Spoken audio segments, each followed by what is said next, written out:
Hello, Southern Virginia. I am Ilsa Loeser. I work communications for Go Virginia Region 3, and I am here with Randy Lail, Council Chair, and I am here with Bryan David, our new Program Director. Hooray! Morning, yay. And the goal of this quick chat is to introduce the world to Bryan as the Program Director for Go Virginia Region 3. So we thought we'd take a few minutes to share why we're excited to have Bryan and for Bryan to share why he's excited to be with us. So Randy, I'm going to start with you. What made Bryan the strongest candidate for this job? Why was council excited to choose him as the new program director? Well, we started this process some years ago, trying to decide how we could have a full-time program director. As Charlie Majors always said, we wanted someone that would wake up thinking about how to improve Region 3, every day. And we started this process with the Weldon Cooper Center as our partner, which we think is great. It helps to bring resources into the region that maybe otherwise would not.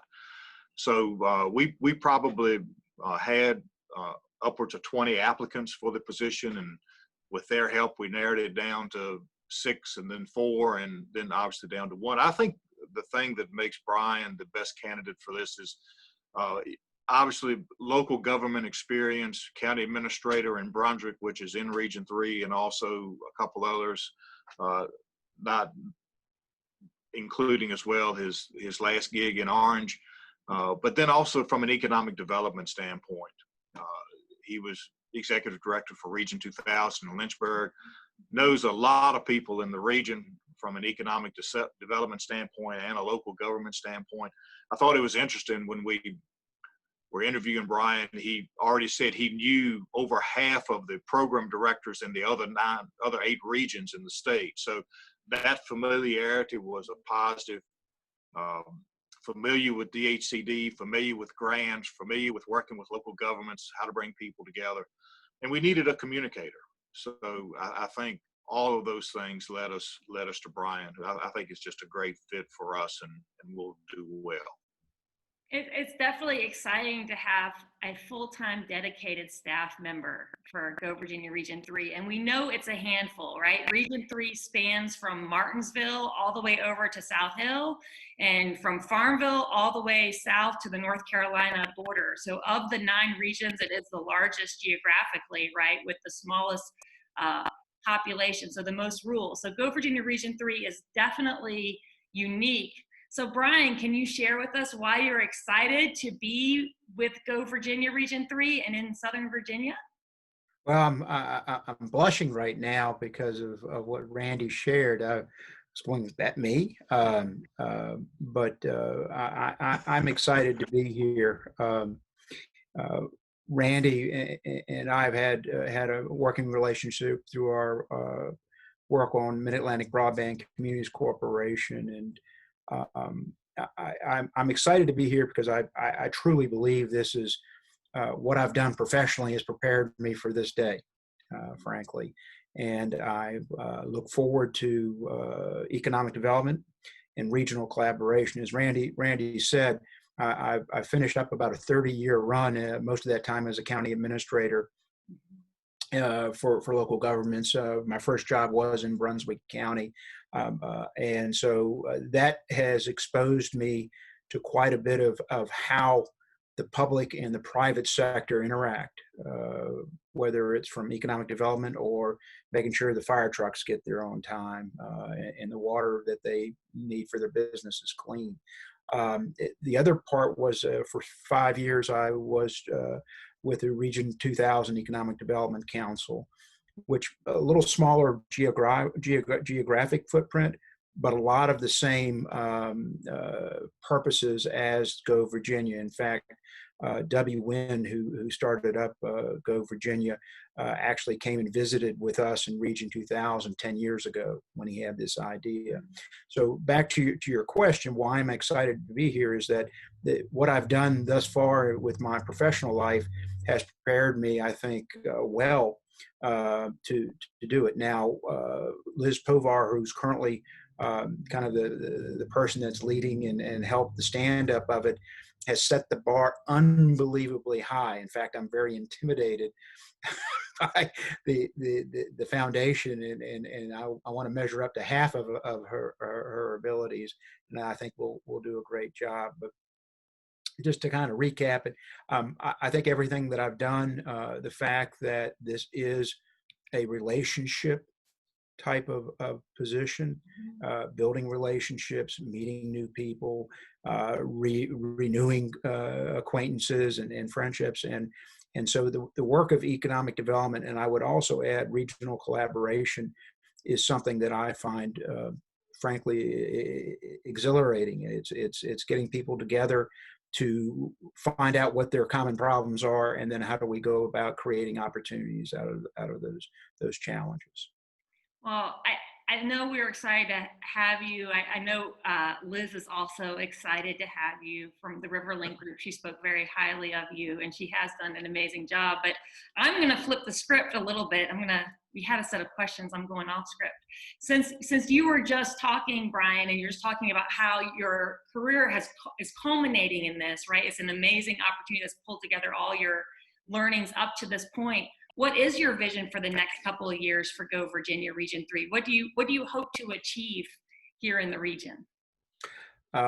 Probably after, I guess, Randy, it's been 8 days on the job, 7 days on the job, something like that. I guess the vision is really, and this is back to the role that I have had with any number of decision makers. I'm there to help facilitate decisions.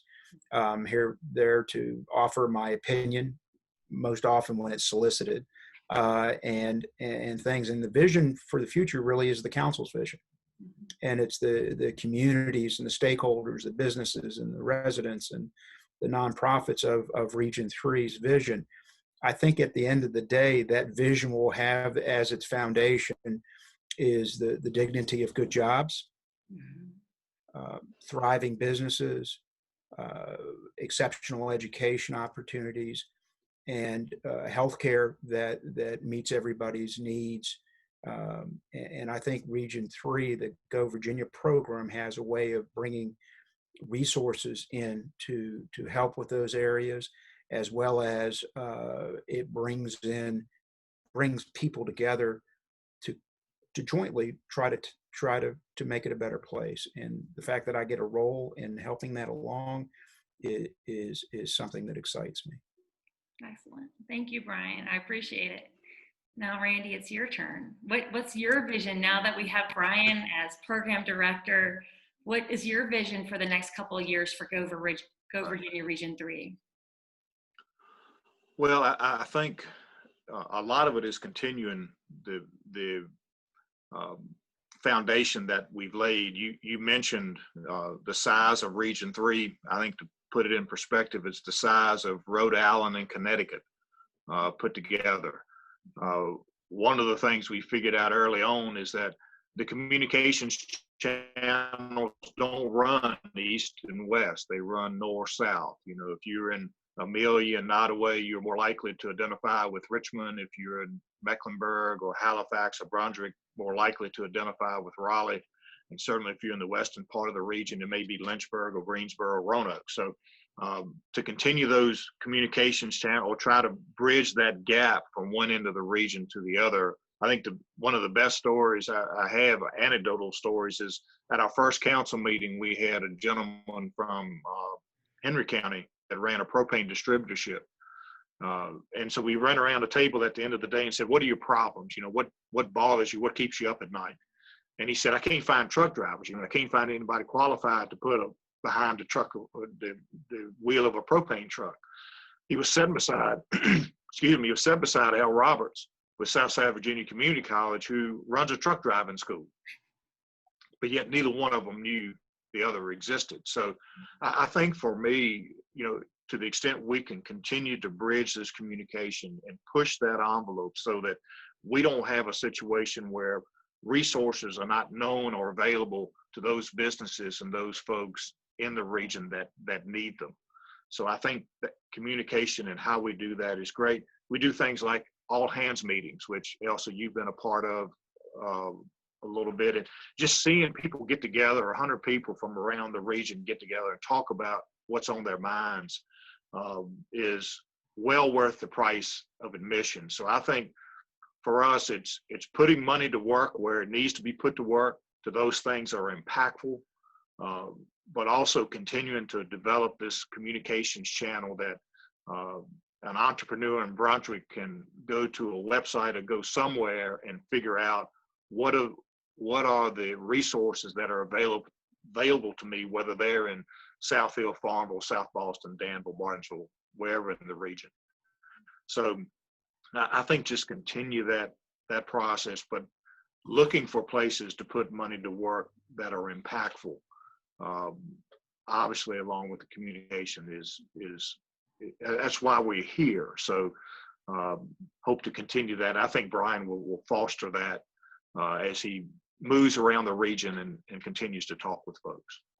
And I think folks will find they will look to him as a willing partner, to talk about issues and things that can be done. It's almost like y'all have been talking to each other, talking about listening and hearing those problems. Well, and we've known each other a while, so we're not. One of the benefits, obviously, is we're certainly not unfamiliar with one another. That's for sure. The anecdote of someone needing truck drivers in the truck driving school really speaks to what Bryan was saying about being willing to listen and convene conversations and then work together for solutions. And it sounds like such a simple thing, but we all know it can actually be quite challenging to do in a consistent way. So it's really exciting to have someone with that vision to move that forward for our community. Well, and Elsa, we've done it it's so easy to do. I mean, we've done it to ourselves. We had an all hands meeting. We said, well, we're going to make it easy for people to attend. We're going to have one in South Boston, one in Keysville. So what happens? The folks from the western part of the region come to South Boston. The folks from the eastern part of the region go to Keysville. And we said, okay, we're not doing that anymore because that's not what we're trying to get to. So you can have the best of intentions and all of a sudden you realize you've done it to yourself. So we have to be cognizant of that because it's so easy to do. I like to pick up on what Randy said because I think it's important. When you get people together, and I'll speak to the in-person and virtual here in a second, but there's a phenomenon, I call it cross-pollination. It's just amazing how people who are complete strangers, but they're motivated enough to give of their time in a volunteer sense to learn more about their communities, about their businesses, about the economy, about the challenges and potential solutions and opportunities. And so in that kind of mix, people have aha moments and you can see them. It happens. And from that, Bill starts building relationships. And sometimes those relationships go back to high school football games from 10, 15, 20 years ago, or for some reason they find out they're related way back. But that becomes a connection that then starts providing a material benefit to the work that Region 3 does. The second thing is back to this in person. A lot of this work of regional collaboration heretofore has been done in person. It's about people giving of their time and coming and getting together to talk through opportunities and solutions. And you'll hear me speak about that, opportunities. There are no challenges. Those are just opportunities that are seeking solutions. I think the pandemic has pointed out to me that this process of regional collaboration absolutely has to continue with in person. And part of my job is to get out and spend some windshield time around Southern Virginia. But it also has created the opportunity where people are comfortable with the virtual technology to a certain degree. I'm not saying that everybody is comfortable. I just had my challenges with the technology of getting in. But I think the geography is so great that you have to do both. It's going to be a hybrid approach. The virtual piece cuts down time and geography. It absolutely eliminates that. And so that is good in certain aspects, but with the all hands meetings, getting in person, making those connections, having those aha moments, you really don't get that in a virtual sense. So I think part of my job is to figure out how best to use these in person and virtual to bring more collaboration to the region. The best of both, right? And how to balance those out. And so you've segued us perfectly, Randy. You've talked about how hiring a program director was a goal for Go Virginia Region 3 for a couple of years. Y'all have been working on or moving towards this, but something pretty big has happened in the last few months, about a little over 3 months ago now, with COVID-19. And so I would love to hear from both of you what you see as Go Virginia Region 3's goal in assisting in economic recovery in the region moving forward. And I think there's some exciting news we can embed in there too, but I'd love to see y'all's vision about that for the region moving forward. All right. Yeah, I think as far as we're concerned, you saw Go Virginia statewide kind of pivot and dedicate some money to how to respond to the COVID-19 crisis and how to help businesses continue to stay open and folks stay employed and provide them with the resources that they need.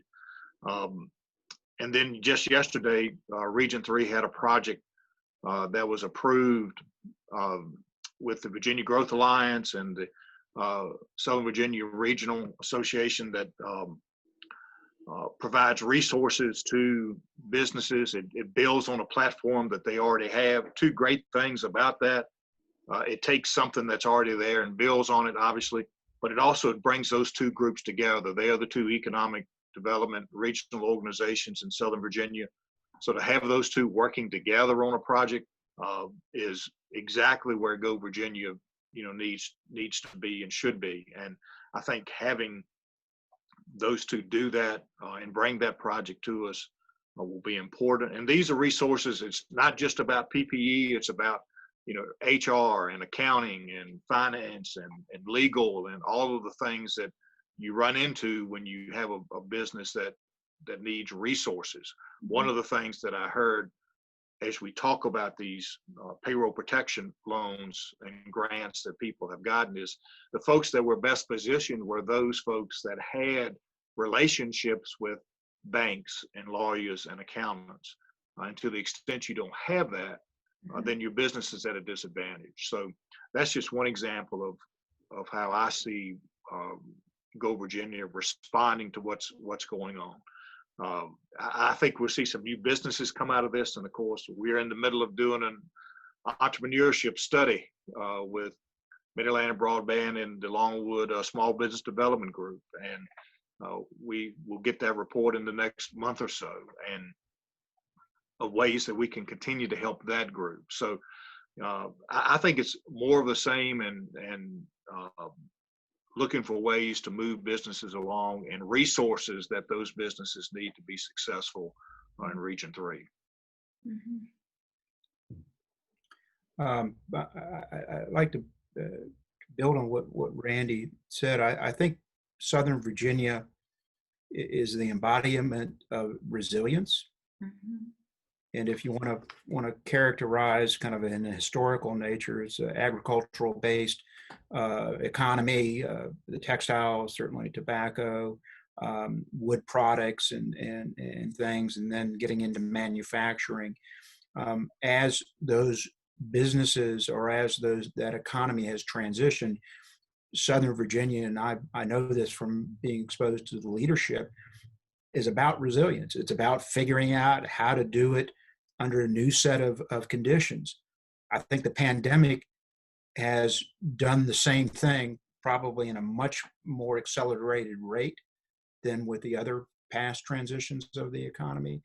And so from this, I think there is an inherent resilience to everyone that's involved in this work and everyone that certainly lives and runs a business in Southern Virginia. The other, I think one interesting thing as we go through this, the structure of Go Virginia allows all of the regions to meet and to talk together. So, I think we'll be able to see what's working in other areas of the state and see if that applies to Southern Virginia. Uh, I think one thing about, I'm not proud, I'll beg, borrow, and steal, you know, legally, of course.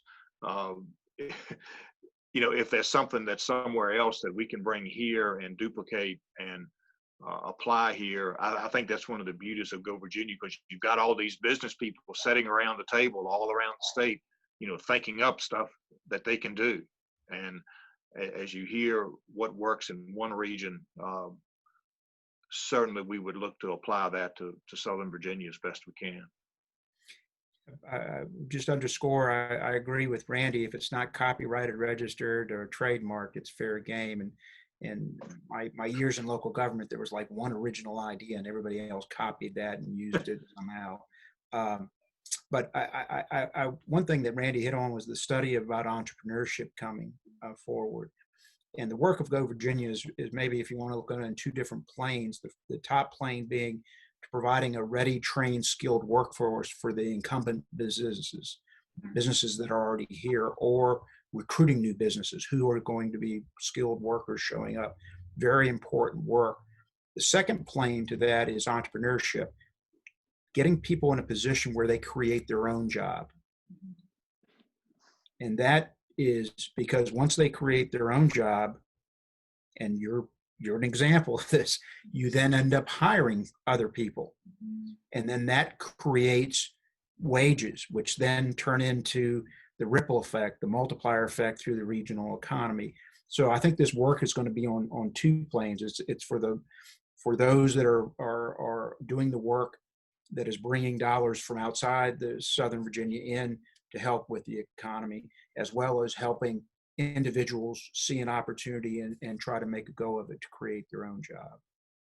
I think that's so powerful. And what's really stuck with me, Bryan, is your statement that Southern Virginia is resilient. That is something we know about it. We know that's true. And I think sometimes we can be a little hard on ourselves, right? We have an entrepreneurial spirit. We have resiliency. Sometimes we just don't tell that story or remind ourselves of that. And so I think it's a powerful thing about the communication and about the role of Go Virginia Region 3 is to echo back that no, we have business leadership. We have strong business leadership. We have ideas. We have, as you put it, Bryan, opportunities, right? To solve, and Go Virginia Region 3 is wonderfully positioned to start addressing those. So Randy, Bryan, thank you so much for your time. Bryan, we're excited. Y'all have any final closing comments you'd like to make before we sign off? Yeah, I would like one thing, and we didn't really touch on this, but I'll be very brief. This is a partnership, and I would label it as a strategic partnership between Go Virginia for the leaders like Randy and those on the council, and Weldon Cooper Center for Public Service at the University of Virginia. That may be a subject of another video, that partnership, and certainly bringing in Larry Terry, who's the executive director. But I'm associated with the Cooper Center. That's who I'm essentially employed with. I'm staffing the Region 3 program, which is the majority of my work. Some of my other work will be actually linking up resources from the University of Virginia into Southern Virginia, first with economic development, and eventually community development. So I think that's a story for another day, but I think the leadership, Randy and others on Region 3 Council, needs to be commended for that, really a vision of getting UVA to have a real presence in helping move the economy forward in Southern Virginia. Well, and Larry Terry came and spoke at the all hands meeting, not last year, but the year before, and did so very powerfully. And I'm thankful to have leaders also at our higher education institutions that are willing to look for those types of partnerships and investments in community. That's also a very powerful thing in both directions. So yeah, thank you for that, Bryan. I'm glad you described it so succinctly. So I appreciate that. It can get complicated, but it's great to remember this is indeed a partnership that's kind of a vital partnership for success and growth in the future. And that was very intentional, to do it that way. We saw an opportunity to bring stability, if you will, to this position by associating ourselves with a group with the stature of the Weldon Cooper Center. And we just think the possibilities are endless, where we can bring resources to Region 3 and provide feedback and information to the folks at UVA of, maybe what's going on in Southern Virginia. So I think it's a win all the way around, but we're excited about the partnership and just the opportunities it affords that, quite frankly, Go Virginia could not duplicate on its own. So looking forward to it. It's very exciting. Well, thank you both, Randy, Bryan, for joining us. Bryan, we're so excited to hear more from you and work with you in the future. Just so everyone knows, Bryan is excited to do lots of driving in windshield time, as he puts it. We should probably send him some podcasts to listen to on the way. But if you would like to meet with Bryan, learn more about Go Virginia Region 3, what it has to offer, have him come speak, now that I know some chambers are starting to have their lunches again in appropriately social distance ways, things like that, even via Zoom calls, those sorts of things.